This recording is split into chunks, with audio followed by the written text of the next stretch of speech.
In a recent study, 39% of women underestimated how lonely going through infertility would feel. That's a crazy high number. If you're new here, I'm Brittany, this is Nick, and we have a long history with infertility. We went through a battery of tests, procedures, you name it, until we finally got our 3 wild kiddos with IVF. But it was a long and sometimes lonely journey, and one of the things that we get asked about most often is whether it's normal to feel lonely during infertility and treatments and all that. And because so many people struggle with this feeling of loneliness, today we're going to cover how to choose the right people and how to create good boundaries. We're getting ready for this video, and I remember when we finally hit publish on Facebook. Now, if you're watching this in the future, Facebook might be dead, but whatever. We made it public, and I just remember this first feeling of like, wow, there's gonna be a lot of judgment. But really quickly, that turned to relief. I started getting like IMs on the side and people saying like, holy shit, me too. I've got this too. Or our kid was, made with IUI, and I felt so alone. Nobody said anything, which is wild to me because so many people report feeling lonely, and the number of people that infertility, affects. So it's like this whole underground community. It's wild to me. Maybe you've had a similar experience and you decided to tell people about your journey, or maybe you're like right at the beginning and you're wondering like, do people care? Do I need to tell anybody? Or what's it going to be like? Think about any situation that's been like weird or awkward in your life, and like you've decided to talk about it, and now it didn't feel so like big, it didn't feel trapped, and it didn't feel like you had to constantly hide something. That's really kind of what it felt like for us, at least. Okay, back to this study. It was done by Resolve, and if you're not familiar, they're a great organization, and they're probably the biggest advocates for the infertility space. Anyway, they conducted this survey. About 39% of women felt alone in this, or very lonely in the process. But I think another important statistic was they said like 60% of women wish they knew what an emotional toll it would have taken during their cycles. They could have like steeled themselves. Everyone knows a cancer diagnosis is gonna you up. Everyone knows that I got COVID, I'm in for a hell of a trip. But they don't tell you how to feel about infertility or what to expect. And I think that part is really hard, which is part of the reason that we're talking so much about this. I can attest to that. I feel like I would fall into both those categories. I underestimated the loneliness and just the emotional roller coaster that infertility would be. So once you realize how many people are actually with you in the same boat, it becomes a hell of a lot less lonely. It's all about finding the right people. So we're gonna get into it. How do you find the right people to be able to feel comfortable talking about infertility with? Sometimes the best support isn't the person who's trying to fix everything or throwing random advice at you. It's the person who's willing to just sit there, shut up, and listen. It's not the person who's going to tell you that pineapple core is like the answer to life and will solve all your problems. You've probably already read that study or whatever. You have to find the people who are not going to give you advice that they randomly found on the internet. You need the person who can sit with you during the messy, uncomfortable situations, because those will happen, not the person who is not medically trained in trying to give you doctor advice. The next one is pretty simple, and I think it applies to everything in life, but specifically for, going through treatment. Find the person who respects your boundaries, and not the person who, demands too much of your time and conversation, or demands too much detail, like the weird amount of detail where you're like, just drop this. You want the person who you're like, I just took like 3 shots now and I feel like crap and I just want to lay on the couch and veg. You can come and hang with me, or we can play Words with Friends. Do people still play Words with Friends? I don't know. I don't know. I don't know anybody who does it. I don't think so, but maybe they do. Oh, but that was a weird example. I don't know, because I just remember playing Words with Friends with people a lot during that time. So I don't know. Maybe that dates it. But anyways, your Words with Friends people, let's call them that.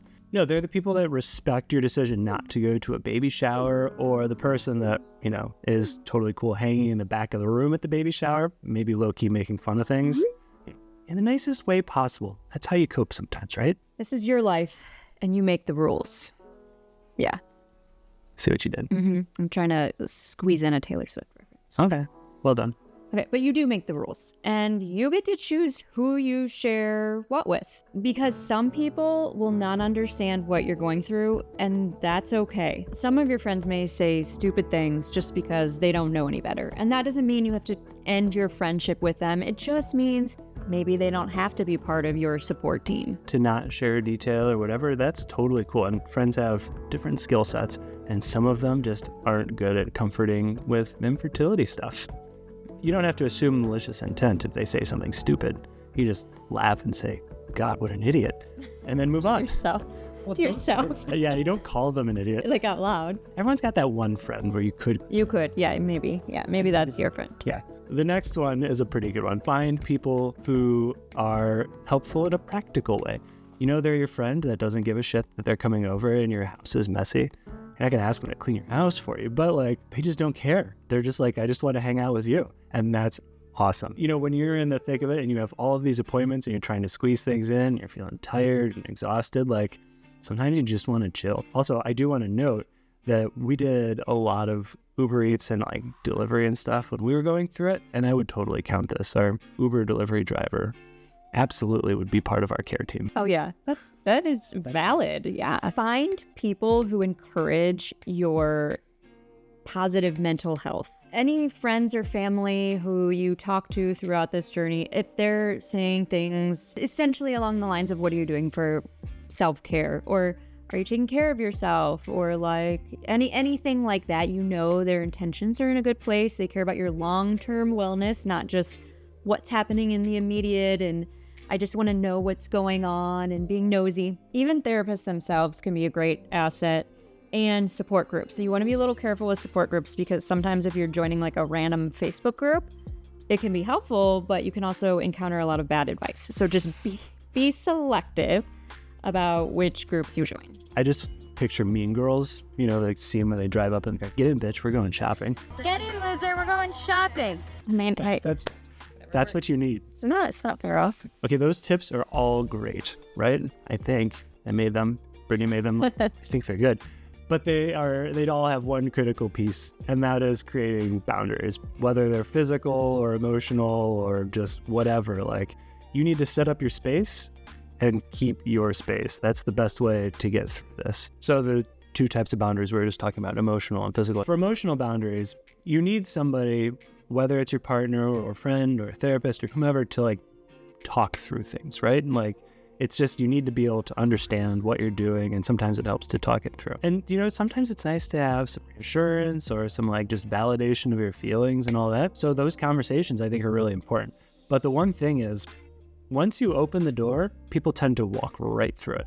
And so you are in charge of saying, nope, that is not helpful to me right now, or yes, more of that, please, I need that. And being able to articulate that is the most difficult piece, to be able to tell somebody, I know you're trying to be helpful, but it is not helpful, and telling them what would be. So those are kind of the emotional boundaries that we're talking about, like those require the most practice. And then there's the physical boundaries. Infertility is inherently private because you're doing things that involve privacy. You're putting medicine in places that you don't normally talk about. You're doing shots. You are in various levels of undress and doing certain activities that might be untoward to discuss in public, right? Yeah. So you have to be able to you surround yourself with friends and family where you can be like, I got to step away. I got to do this, or I got to do that. I'm not going to tell you every detail, but I need to be able to have that physical space to get comfortable to do what I need to do. And telling somebody that it's time to go because I've got to do my shots is perfectly fine. And then this one, it actually took us a really long time to learn. It probably like by our second child, honestly, is when somebody says, what can I do to help? Be specific. Give them something to do. They don't ask because they're just trying to placate. They probably want to help. So, hey, it would be great if you chopped those vegetables for dinner. If someone asks you to help and you're okay to let them. If you're tired, you're tired. It's okay to be tired. You're going to be tired. It's exhausting mentally, physically. It's okay. Nick kind of touched on it a little bit, but you can set boundaries also around the topics that you're willing to discuss. Sometimes there are very well-intentioned people in your life who will ask detailed questions like about your cycle or specifics on your treatments, things like that. And maybe certain things you're comfortable talking about, and maybe there's other things that you aren't. And you're also not only allowed to be selective on like who you share with, but also the things that you talk about. You don't need to tell people that like you're on cycle day 12. Like that's not something that they need to know unless you choose to share that with them. You can choose what topics you are comfortable talking with and then stick to those. That is a fine boundary to have. We say this a lot, but the last tip is learn to say no. That is the biggest skill you will ever develop in your entire life. Outside of infertility, just overall. Work functions that are after hours, things that just don't sound fun, things that are too, exerting if you're tired, or things that are too boring if you're finally in the mood to walk out if you're ovulating. I think you know what I mean. Just say no, right? You're allowed to say no, and saying no is its own form of self-care. So I would highly encourage you to practice saying no. It'll be the most helpful thing you can ever do. Okay, your homework assignment for today. You didn't know you were getting homework, but you are. Like all of our videos have homework assignments. People are I'll get used to it. This is a hands-on channel. Go say no to somebody, except for this assignment. You're not allowed to say no to that. Or maybe you did. It is a limiting process. Infertility sucks for a lot of reasons and because it does feel isolating, but it doesn't have to. You could just be a trailblazer and start talking about it in your social group, and that'd be awesome. So it's not just about finding people, it's about finding the right people and then making sure you're set up for success and hearing the things that are helpful to you and being okay telling people if something is not helpful or just, avoiding the topic around them. If this video resonated with you, we want you to join our tribe, our people, our community. Come check us out on Instagram, obviously like and subscribe here and chat in the comments. We'd love to have y'all come and join us. It promises to be a great time. Sure. People are talking about it. Lots of people are saying it's great. Okay. It's concepts of a group. But anyway, come and join us. Until next time, thanks for watching.